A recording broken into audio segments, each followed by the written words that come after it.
Hello welcome back to my YouTube channel. അങ്ങനെ ഇപ്പോൾ നമ്മൾ ഒക്ടോബറിലേക്ക് പോയിക്കൊണ്ടിരിക്കുകയാണ്. ഞങ്ങൾ ക്യാബ് ബുക്ക് ചെയ്തിട്ടാണ് പോകുന്നത്. എന്താ വെച്ചെങ്കിൽ സെൻകോസ് നെതർലാൻഡ് ചർച്ചിൽ നിന്ന് നമുക്ക് കുറേ പോകാനുണ്ട്. അങ്ങനെ നമ്മൾ ക്യാബ് ബുക്ക് ചെയ്തിട്ട് പോവാണ്. എന്നിട്ട് ഞങ്ങളിപ്പോൾ ഇവിടെ എത്തി. ഞങ്ങൾ ഇവിടുന്നാണ് സ്റ്റാർട്ട് ചെയ്യുന്നത്. ആക്ച്വലി കേബിൾ കാറ് കുറേ ടോപ്പിലോട്ട് പോകും. നമ്മൾക്ക് സ്റ്റാർട്ടിംഗ് പോയിൻ്റ് ഇതായതുകൊണ്ട് നമ്മൾ ഇവിടുന്നാണ് ടിക്കറ്റ് എടുക്കേണ്ടത്. ഇവിടെ നമുക്ക് രണ്ട് രീതിയിൽ ടിക്കറ്റ് എടുക്കാൻ പറ്റും. 1 വേ വേണമെങ്കിൽ അങ്ങനെ എടുക്കുക, അതല്ലാതെ 2 വേ വേണമെങ്കിലും നമുക്ക് ഇവിടുന്ന് ടിക്കറ്റ് എടുക്കാൻ പറ്റും. ഇവർ 1 വേക്കാണെങ്കിൽ 3000 തെങ്കിയാണ് ചാർജ് ചെയ്യുന്നത്. അങ്ങനെയെങ്കിൽ നമ്മളെ ഇന്ത്യൻ മണി 550 രൂപവും. അതുപോലെ 2 വേ ആണെങ്കിൽ 5000 തെങ്കിയാണ് അവർ ചാർജ് ചെയ്യുന്നത്. അപ്പോൾ 950 ആ ഒരു റേഞ്ചിൽ വരും. നമ്മൾ 2 വേ ആണ് എടുത്തത്. ഇതിൽ കേബിൾ കാറിൽ തന്നെ പോയിട്ട് തിരിച്ച് ഇതേ സ്ഥലത്തോട്ട് വരാൻ വേണ്ടിയിട്ടാണ് ഞങ്ങൾ എടുത്തിട്ടുള്ളത്. ഞാൻ ഫസ്റ്റ് ടൈമാണ് കേബിൾ കാറിൽ പോകുന്നത്. ഭയങ്കര അടിപൊളിയായിരുന്നു. അതുമല്ലാതെ ഈ മഞ്ഞ് വീണിട്ടുള്ള ഈ വ്യൂ കാണുമ്പോൾ ഭയങ്കര രസമായിരുന്നു. വീട്ടിൻ്റെ മേളിലൊക്കെ ഇങ്ങനെ സ്നോ വീണിട്ട് ഫുള്ള് സ്നോ ഉണ്ട് ഇങ്ങനെ നിറഞ്ഞിരിക്കുന്നത്. ഭയങ്കര അടിപൊളിയായിട്ടുള്ള വ്യൂ ആയിരുന്നു നമുക്ക് ഈ മേളിൽ നിന്ന് കാണാൻ.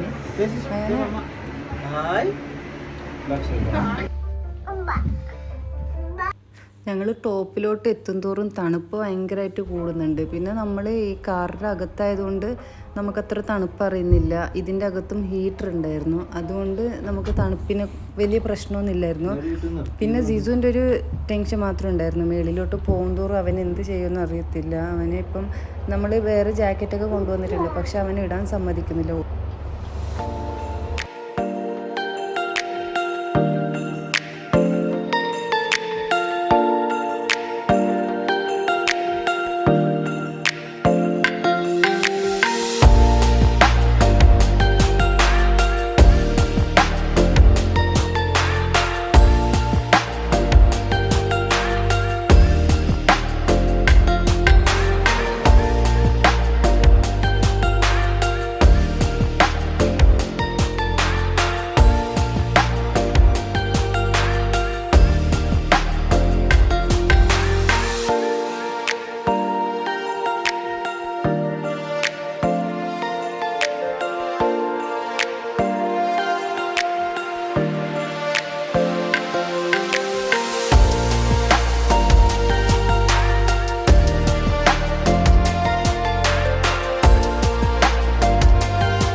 അങ്ങനെ ഞങ്ങൾ ടോപ്പിലെത്തി. ഞങ്ങളിവിടെ വന്നിട്ട് എൻട്രൻസിലേക്ക് പോകുമ്പോൾ തന്നെ അവിടെ കുറേ ഫോട്ടോഗ്രാഫേഴ്സ് നിന്നിട്ടുണ്ട്.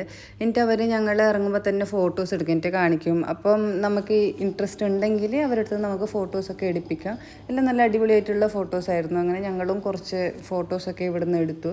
പിന്നെ ഇവിടെ നമുക്ക് സഹിക്കാൻ പറ്റാത്ത തണുപ്പായിരുന്നു. സഹിക്കാൻ പറ്റത്തില്ല പറഞ്ഞാൽ ഒട്ടും സഹിക്കാൻ പറ്റത്തില്ല. നമ്മൾ കുറേ ടോപ്പിലെത്തില്ല, അപ്പോൾ അതിൻ്റേതായിട്ടുള്ള തണുപ്പുണ്ടായിരുന്നു. പിന്നെ ഇവിടെ എത്തുമ്പോൾ കിട്ടുന്ന ആ വ്യൂ ഭയങ്കര അടിപൊളിയാണ്. ഞങ്ങൾ എന്തോ സ്വർഗത്തോക്ക് വന്നതുപോലെ ഒരു ഫീലാവും. എന്താ വെച്ചെങ്കിൽ അത്ര അടിപൊളിയാണ്. ഫുള്ള് മഞ്ഞ് കൊണ്ട് മരങ്ങളാണെങ്കിലും അവിടെയുള്ള എല്ലാ സാധനങ്ങളും എല്ലാം ഫുള്ള് മഞ്ഞ് കൊണ്ട് നിറഞ്ഞിരിക്കുന്നു. അത്ര അടിപൊളിയായിട്ടുള്ളൊരു വ്യൂ. എന്താ വെച്ചെങ്കിൽ നമുക്കതൊന്ന് എക്സ്പ്ലെയിൻ ചെയ്യാൻ പറ്റത്തില്ല. അതെല്ലാം നമ്മൾ ഫീൽ ചെയ്തിട്ട് നമ്മൾ അനുഭവിച്ചിട്ട് അറിയണം. അത്ര ഭയങ്കര അടിപൊളിയായിരുന്നു.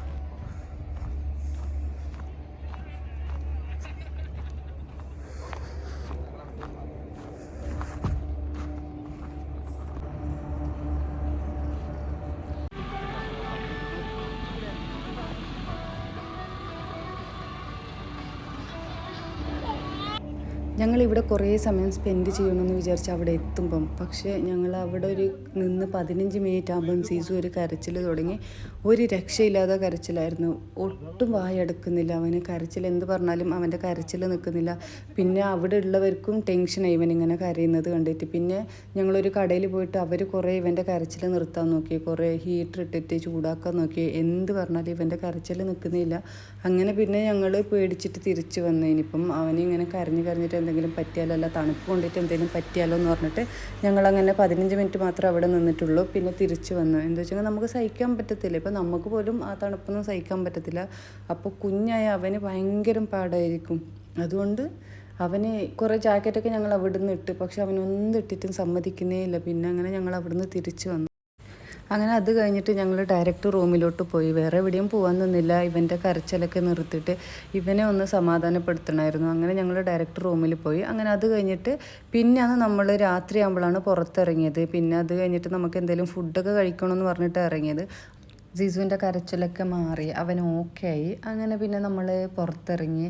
പിന്നെ ഞങ്ങളിപ്പം ഫുഡ് കഴിക്കാൻ വേണ്ടിയിട്ട് ടർക്കിഷ് ഫുഡ് കഴിക്കാൻ പോകാമെന്ന് പറഞ്ഞിട്ട് ഒരു ടർക്കിഷ് റെസ്റ്റോറൻറ്റിൽ പോയി.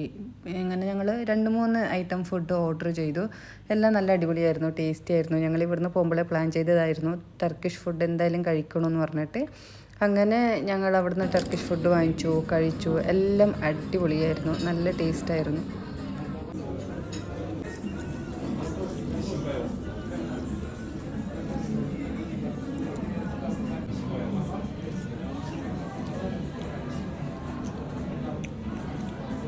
പിന്നെ അത് കഴിഞ്ഞിട്ട് അവിടെ കുറേ കേക്കും സ്വീറ്റ്സും അതുപോലത്തെ കുറേ സാധനങ്ങളുണ്ടായിരുന്നു. എല്ലാം മധുരമുള്ള സാധനങ്ങളായിരുന്നു. അങ്ങനെ ഞങ്ങൾ കേക്ക് ഇതൊന്നും അങ്ങനെ കഴിച്ചിട്ടില്ല. പിന്നെ അതും അല്ലാതെ ഇത് ടർക്കിഷ് കുറേ സ്വീറ്റ്സ് ഉണ്ടായിരുന്നു, ഈ ബക്ലാവ എന്നൊക്കെ പറയുന്നത്. പിന്നെ വേറെയും കുറേ ഉണ്ടായിരുന്നു, അതിൻ്റെ ഒന്നും പേര് എനിക്കറിയത്തില്ല. അങ്ങനെ പിന്നെ ഞങ്ങൾ ബക്ലാവ കഴിക്കണമെന്നുണ്ടായിരുന്നു. അങ്ങനെ അതൊന്ന് വാങ്ങിച്ചിട്ട് കഴിച്ചു. അങ്ങനെ ഞങ്ങൾ ഫുഡ് കഴിച്ചിട്ട് അവിടെ നിന്ന് ഇറങ്ങി. പിന്നെ എന്താ വെച്ചെങ്കിൽ ഇപ്പം സമയം കുറേ ആയിട്ടില്ല, 9:30 ആയിട്ടുള്ളൂ. പിന്നെ വിൻ്റർ ആയതുകൊണ്ട് ആൾക്കാരൊക്കെ കുറവാണ് പുറത്ത്. പിന്നെ അതും അല്ലാതെ ഈ വിൻ്റർ സീസണിൽ അവിടുത്തെ എല്ലാ നൈറ്റ് ആക്ടിവിറ്റീസൊക്കെ അവർ ഇത് ക്യാൻസൽ ചെയ്യും, ഒന്നും കാണത്തില്ല. അതുപോലെ തന്നെ സ്ട്രീറ്റ് ഫുഡാണെങ്കിലും ഒന്നും ഉണ്ടാകത്തില്ല. ഭയങ്കര സൈലൻ്റ് ആയിരിക്കും പുറത്തൊക്കെ രാത്രി സമയത്തൊക്കെ. പിന്നെ ഇതാണ് ഇവിടുത്തെ അർമാമ്പി സ്ട്രീറ്റ്. ഇത് ഫുഡ് സ്ട്രീറ്റാണ്. ഇത് വിൻ്ററിൽ ഇത് ഫുള്ള് അടിച്ചിടും, അല്ലാത്ത സമയത്തൊക്കെ ഇത് ഓപ്പൺ ആണ്. നമ്മൾ അറിയില്ല വിൻ്ററിൽ ഇത് അടിച്ചിടുമെന്ന്. ഞങ്ങൾ കുറേ വ്ളോഗിലൊക്കെ കണ്ടായിരുന്നു. അപ്പോൾ ഇവിടുന്നൊക്കെ ഫുഡൊക്കെ കഴിക്കണമെന്ന് വിചാരിച്ചിട്ടാണ് അവിടെ പോയത്. പക്ഷേ നമ്മൾ പോകുന്ന ആ സമയമാകുമ്പം എല്ലാം അടച്ചിരുന്നു. പിന്നെ ഇത് അവിടെ ഒന്നും നൈറ്റ് ഞാൻ പറഞ്ഞില്ല, ഒരു ആക്ടിവിറ്റീസോ ഒരു ഫുഡ് സ്ട്രീറ്റോ ഒന്നും ഉണ്ടായിട്ടില്ല. അങ്ങനെ ഞങ്ങൾ ഇന്നത്തെ കറക്കമൊക്കെ കഴിഞ്ഞ് ഇപ്പം നമ്മളിനി റൂമിലോട്ട് പോകണം. അപ്പോൾ നമ്മളെ റൂമിൻ്റെ താഴെ ഒരു നല്ല അടിപൊളിയായിട്ടുള്ള ഒരു കോഫി ഷോപ്പുണ്ട്. അപ്പോൾ ഞങ്ങൾ വിചാരിച്ചു എന്തായാലും അവിടെ നിന്ന് ഒരു കോഫി കുടിക്കാമെന്ന് പറഞ്ഞിട്ട് ഞങ്ങൾ അവിടെ നിന്ന് ഒരു കോഫി കുടിച്ചിട്ട് പിന്നെ റൂമിലോട്ട് പോവാണ്. അപ്പോൾ നിങ്ങൾക്ക് എല്ലാവർക്കും എൻ്റെ വീഡിയോ ഇഷ്ടപ്പെട്ടെങ്കിൽ ലൈക്ക് ചെയ്യുക. അതുപോലെ തന്നെ നിങ്ങളുടെ ഫ്രണ്ട്സിനും ഫാമിലിക്കൊക്കെ ഷെയർ ചെയ്ത് കൊടുക്കുക. അപ്പോൾ ഞാൻ പുതിയ വീഡിയോ ആയിട്ട് വരുന്നതായിരിക്കും. താങ്ക്